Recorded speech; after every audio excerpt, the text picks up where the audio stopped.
انتبهوا انكم تستخدموا زيت الخروع بالطريقة غير اللي حقولها لكم دي، لانه لو استخدمتوه باي طريقة تانية غير اللي في الفيديو هتحصل معاكم مشاكل وهيسبب لكم التهاب وتقرحات للعين. تابعوا الفيديو للاخر لحتى تعرفوا الطريقة الصحيحة. السلام عليكم واهلا وسهلا فيكم، ان شاء الله تكونوا بخير وانتوا بتشوفوا فيديو اليوم. اول حاجة صلوا على النبي، وهنيجي نتعرف على فيديو اليوم ومكوناته.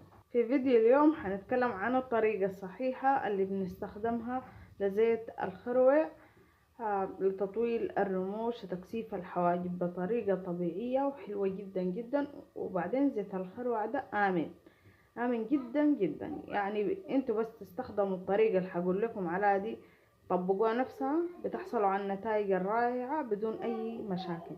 اول حاجة هنجيب هذا من شركة هيماني زي ما شايفين، انا ده اللي بستخدمه. ممكن تجيبوا انتوا الشركة اللي بتحبوها، لكن هذه الشركة حاجاتها كويسات وكده، انا ده بستخدمه. او ممكن تستخدموا اي نوع تجيبوه، تجيبوا ما تضيفوا له اي شيء، تجيبوه كده وتيجوا تفتحوه زي ما شايفين.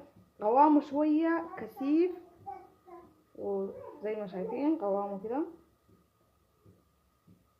كثيف، وهو لزج شوية. لما نحن بنستخدمه يعني بتحسوا انه بدبك شوية في اليدين زي الفوق والسكر.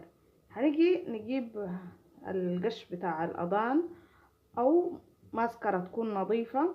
انا غاية بفضل انه تستخدموا القش بتاع الأضان، لانه شنو بيكون معقم ونظيف افضل من الماسكارة، لان الماسكارة اذا ما نظفتوه كويس هيسبب لكم التهاب ومشاكل.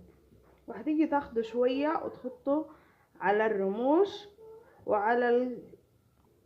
تحطوا على الرموش وعلى الحواجب.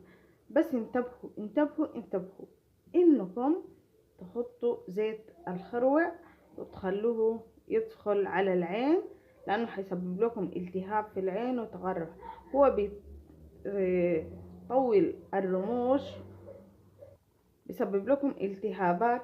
واذا فات زيت الخروع عندكم على العين بيكون شنو لازمكم دكتور. عشان كده ما تعملوا ابدا ابدا بطريقة انها بتأذيكم.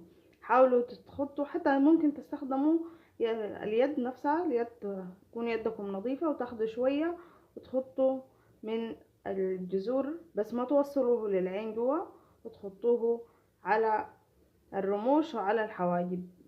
بتلقوا عليه نتيجة حلوة جدا ومفيد. بس انتبهوا زي ما قلت لكم، انتبهوا انكم تخلوه يفوت في العين، لانه هيسبب لكم مشاكل.